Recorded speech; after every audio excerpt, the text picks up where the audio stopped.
Welcome back to Unquiet You. Today, we are going to talk about something I get asked a lot about, and that is my morning routine. It is something I've had in place for quite a while now, and I've adjusted as time has changed, as kids have gotten older and all the things, but it's just something that is so important to me, and it's what I believe makes my days as pleasant as they are. I'm a big believer that if you wake up early and you carry chaos from the very beginning of your day is going to carry chaos.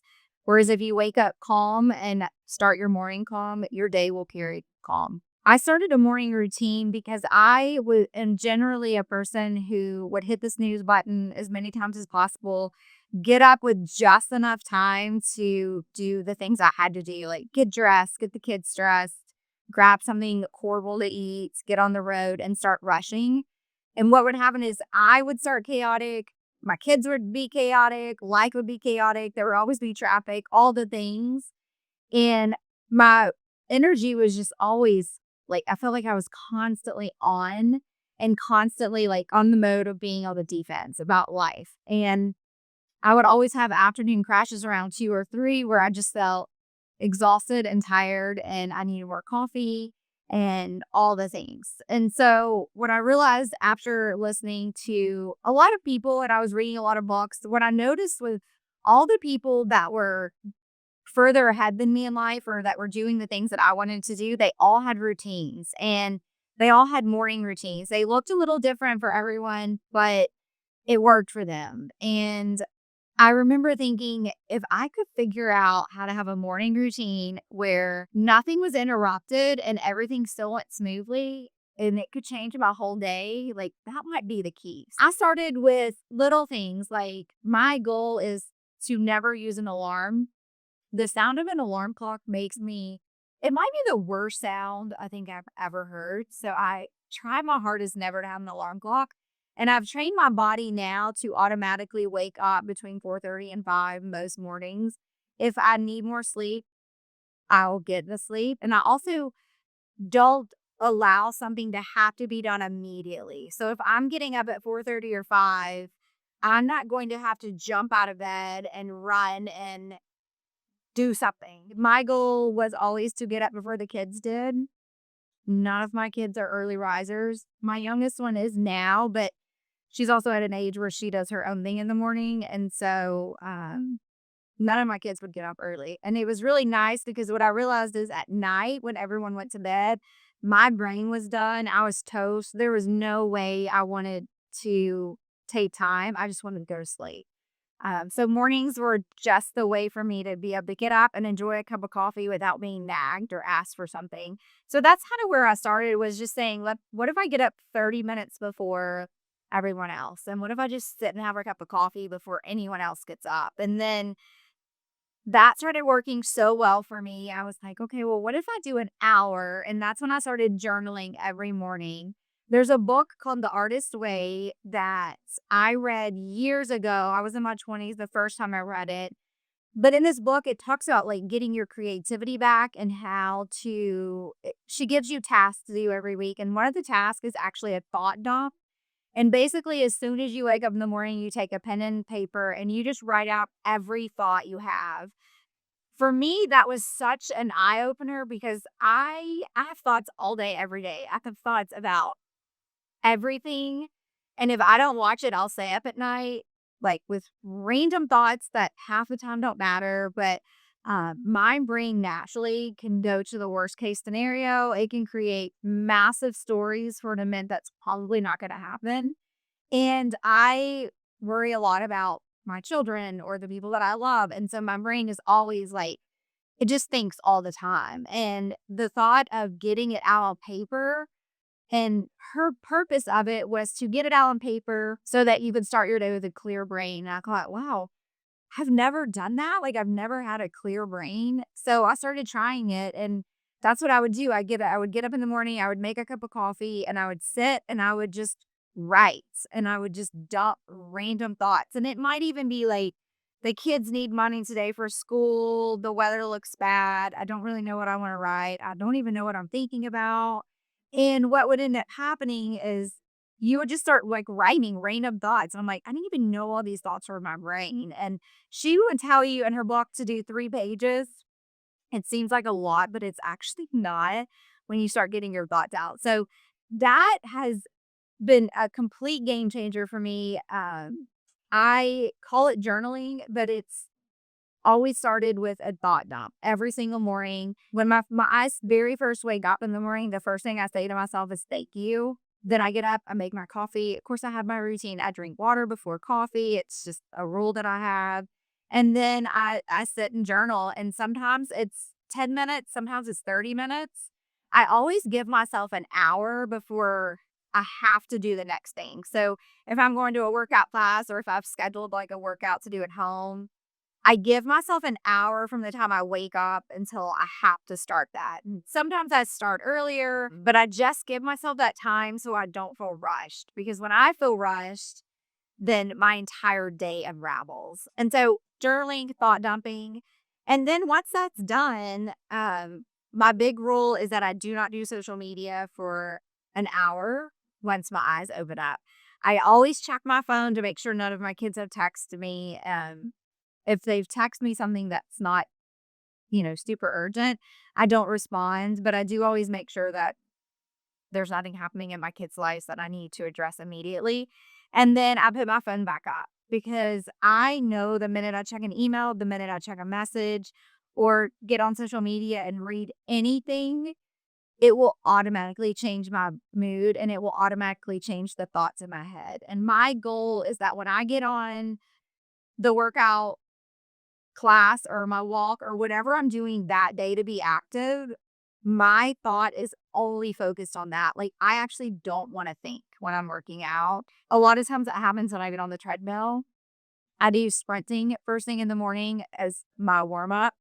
And I use that time to completely like let go of any random thoughts that I'm still holding on to. So I am a huge advocate for working out early. I know not everyone's schedule fits that, but for me, working out doesn't come naturally. It's not something that I used to love doing. It's not something I would be like, I'm so excited to work out. So I knew if I put it off to the afternoon or night, I've already eaten, I've already done all these things, and I'm exhausted energy-wise. So my workouts were never super great, until I just would stop doing them because I'm like, "Well, I don't feel like I'm doing anything, and I'm exhausted." And then they would keep me wired at night, and my body just needs to go to bed at a decent time. When I realized that sleep was the most important thing that we could give ourselves, and I saw all the health benefits of sleeping, I realized that something had to shift. I was never a good sleeper. I think it's very typical, especially with women. We wake up in the middle of the night. We don't know why. We have cortisol, all the things, but that was just me. I would not go to sleep very well. I would constantly up and down all night. I would wake up and I would always feel groggy. So getting myself on a sleep schedule allowed for the morning routine to make sense for me. And so I work out. I don't work out 7 days a week, but I do work out 5 days a week in some capacity. And that always is my like second task of the day. But by the time I'm done working out, I have so much clarity. And I also think that's when the most creative things come to me. So I'll come up with a lot of ideas or I'll kind of take notes or, even in my phone, like I have a note folder, like ideas that pop in my head. And then I'll start my day. And that's how I guarantee that I don't know what's going to happen in throughout the day. Like, we don't know if there's going to be traffic or what's going to happen or someone's going to be mad or not show up, all the things. But I also know that I'm able to gain control of how I want the day to go. So, how I want to show up in the day, I always set an intention every day for who I want to be and how I want to show up. If I know I'm coaching all day or I'm going to talk a lot or I'm just going to be in a position where I have to be on, I always know to add in spots where I can be off for a moment, whether it's to take a breath or go for a quick walk or just sit in silence, even if it's in my car for 5 minutes. Those little things are what create my days to be so solid. I'm not always in a great mood and not everything happens the way I wish it would, but I always know that I have an intention for that day and I can always bring it back to that. So I don't care if you have a morning routine or a night routine, or maybe it's an in between routine, whatever it is. I just think the importance of having a routine is it also builds your confidence because you're showing up for yourself and you're showing yourself that you matter. When I do my morning routines, even if I'm flying, I have a really bad habit of booking the earliest flights possible wherever I'm going because it makes so much sense 2 months out when you're booking them. And then the night before, I'm not sure why I did that. But I always give myself at least 30 minutes. Like normally, if I fly out around 6 and I have to be there 4, I'm leaving my house around 3:30 in the morning. I always give myself 30 minutes to 45 minutes so I can enjoy at least one cup of coffee without before I have to get ready and start rushing, because I do not like the version of me that rushes and then I get really frustrated at the airport and all the things. Whereas when I just am able to sit for one cup of coffee, I am just a more delightful person to be around. And my travel is just so much easier for the day. People often come to me and they ask me, like, why I'm so set on this morning routine. For me, it's the only way to guarantee having control of my day. It's the only way for me to show up for myself at least one part of the day and know that it's the most beneficial thing that I can do in that time frame. So if you want a morning routine, try things out. Some things did not work for me. There for a while, I was working out at 5 a.m. So I was getting up, drinking coffee on my way to a class. And then by the time I got home from the class, I felt like I had to start moving and getting moving, getting dressed and all the things. That did not work for me. I didn't perform great. I never really felt like I had a moment to breathe. And I would never go back. I would always tell myself, well, you could journal when you get home tonight or before bed, and it just wouldn't happen. Journaling has become, it's just a non-negotiable in my life. I know that it has to happen every single day in some way, shape, or form. And when it doesn't happen, I can tell after a couple of days, I can tell my mood has shifted. And it's normally just getting stuff out on paper. So I challenge you to find some sort of routine, even if it's taking 15 minutes in the morning before your kids get up or your spouse gets up, or go on a quick walk in the morning. I'm a big advocate for putting your feet in the grass, and I'm a big advocate for being outside first thing in the morning. I think it definitely does something to us. I get this question often, how to create a routine. And the best advice I can tell you is just start trying things. Start seeing what works for you and what doesn't. If you are the type of person that you tell yourself you can't get up about the alarm clock and you need all this sleep, my guess is you're going to bed way later than you probably should. You are not holding your feet to the fire and just getting up. When you set the alarm to get up at 5 a.m., just do it. Get up at 5 a.m.